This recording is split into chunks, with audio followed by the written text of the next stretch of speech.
নমস্কাৰ, মই ৰফিকুল ইছলাম। আজি ইংৰাজী ৰিডিঙৰ বিষয়ে আৰু এটা ভিডিঅ' লৈ আহিলোঁ। আজিৰ ভিডিঅ'টো একেবাৰে বেছিকৰ পৰা একবাৰ প্ৰথমৰ পৰা আজি ইংৰাজী ৰিডিং আমি কেনেকৈ ইংৰাজী ৰিডিং কৰিব পাৰোঁ বা কেনেকৈ আমি পঢ়িব পাৰোঁ একদম প্ৰথমৰ পৰা আলোচনা কৰিম। ইয়াত চোৱা, আমি A to Z লৈকে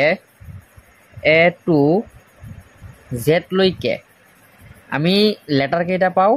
A to Z লৈকে 26 লেটাৰ পাওঁ। হ'ল, তাৰ ভিতৰত তোমাৰ ভাৱেল থাকে 5টা, ছেমি ভাৱেল থাকে কেইটা? 2টা। হ'ল, তাৰপিছত কনচনেণ্ট থাকে কেইটা? 21টা। এতিয়া চোৱা, ছেমি ভাৱেল 2টা আৰু কনচনেণ্ট 21টা আৰু ভাৱেল হ'ল 5টা। এতিয়া চোৱা, 21 আৰু 5 মিলাই পেলাই কেইটা হৈছে? 26টা। টোটেল লেটাৰ কেইটা? 26টা। আৰু ছেমি ভাৱেল 2টা, এইটো কনচনেণ্টৰ ভিতৰতে পৰে, কাৰণ কিয়নো ছেমি ভাৱেল মানে হ'ল তোমাৰ ভাৱেল আৰু কনচনেণ্ট দুয়োটাৰে চাউণ্ড দিয়ে, এইটো কাৰণে ইয়াক ছেমি ভাৱেল বুলি কোৱা হয়।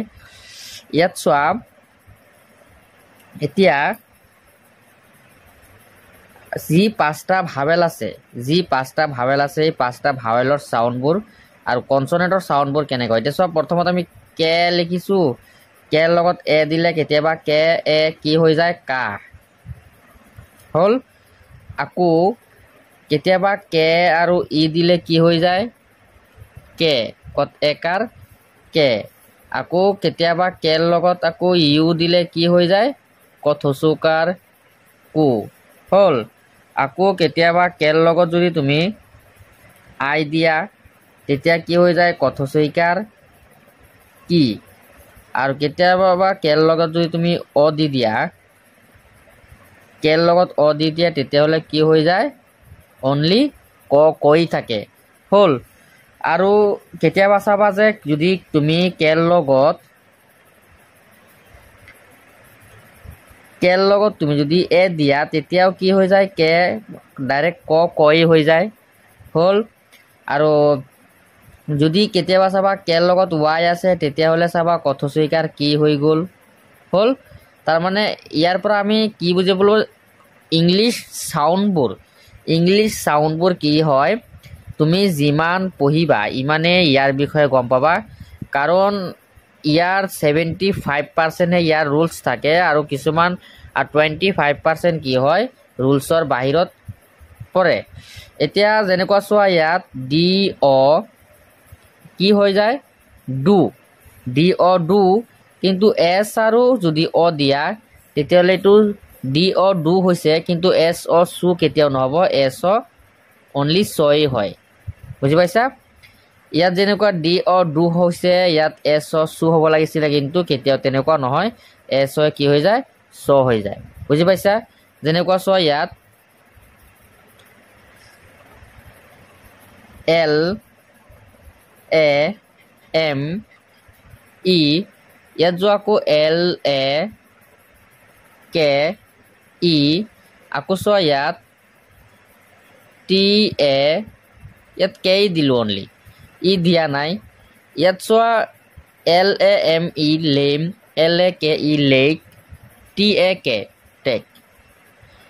তাৰমানে ইয়াৰ যিটো এ আছে, এৰ চাউণ্ড কি হৈ আছে? এ হৈ আছে। ইয়াতো এৰ চাউণ্ড এ হৈ আছে, কিন্তু ইয়াত এৰ চাউণ্ড এ হৈ আছে, টেক।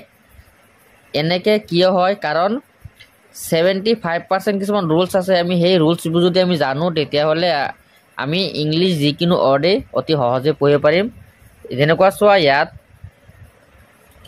তুমি এতিয়া ৰুলছ বুলি ক'লে আমি কিছুমান ৰুলছ মানে ধৰা, এটা হ'ল আমি ইংলিছৰ যিবোৰ ভাৱেল থাকে, 5টা ভাৱেল থাকে, সেই 5টা ভাৱেলৰ কি জানিব লাগিব?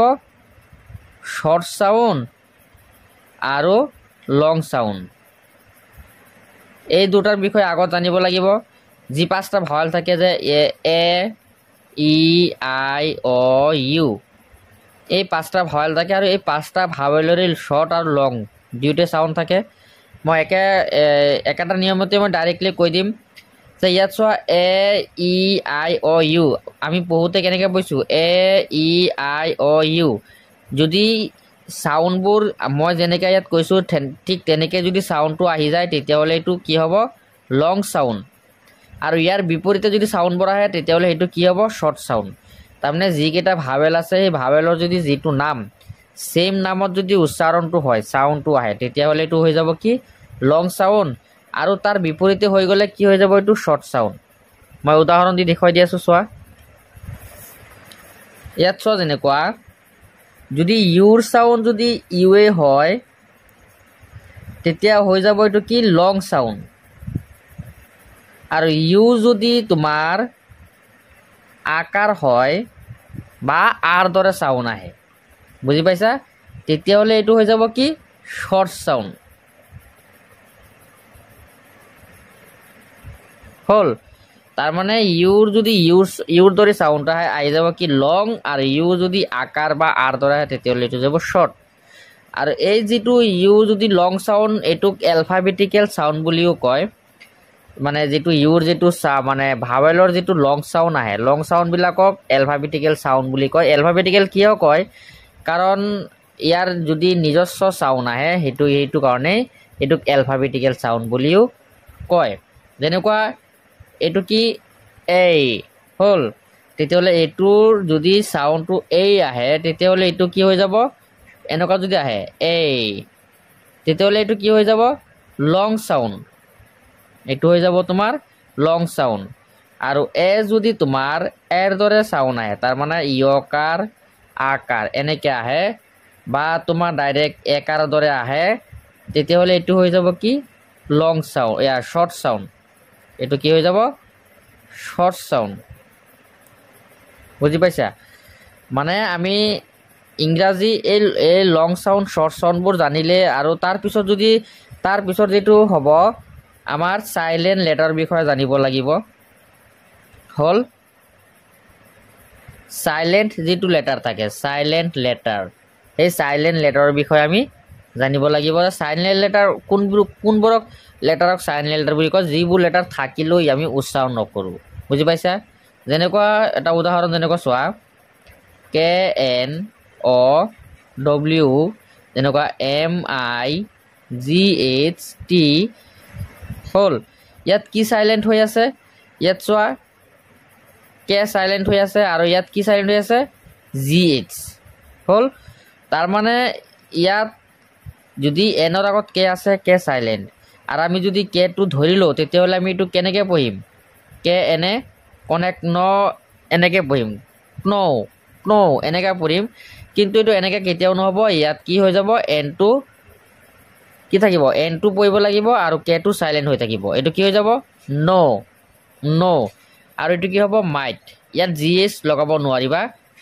ইয়াত M I G H T কি হৈ যাব মাইট তাৰ মানে জি এইচ সাইলেন্ট বুজি পাইছা যেনেকুৱা ইয়াত চোৱা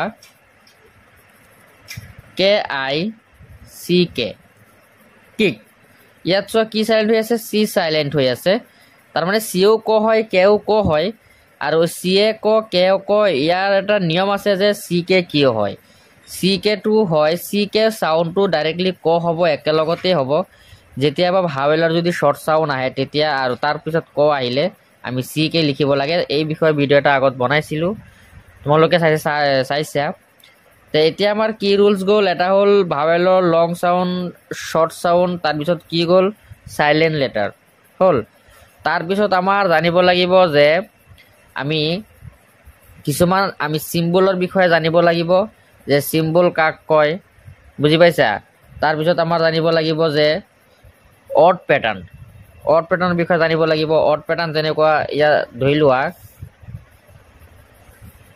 লোৱা এইটো টি আই অ এন এনেকা কিছুমান অড একেলগত থাকিলে আমি এইটো এটা ইয়াৰ এটা উচ্চাৰণ ডাইৰেক্টলি পোৱাই যায় যেনেকুৱা এইটো কি হৈ যাব শন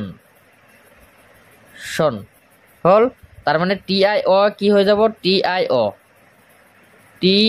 অ এইটো ডাইৰেক্ট ইয়াৰ উচ্চাৰণটো শ বুলি আহে এইটো এটা অড প্যাটাৰ্ণ যেনেকুৱা এনেকুৱা অড প্যাটাৰ্ণবোৰ আমাৰ কি জানিব লাগিব যে এই কিছুমান অড প্যাটাৰ্ণ থাকে যিবোৰ অড প্যাটাৰ্ণ আমি জানিলে আমাৰ বহুতো এনেকুৱা বানান শুদ্ধ হৈ আহিব হল তেতিয়া স্বৰ যেতিয়া ইয়াত আহিছে তেতিয়া ইয়াৰ শ দি পেলাই এটা আমি উচ্চাৰণ কৰিব পাৰোঁ যেনেকুৱা কি পাৰোঁ nation NI NN TION nation হ'ল।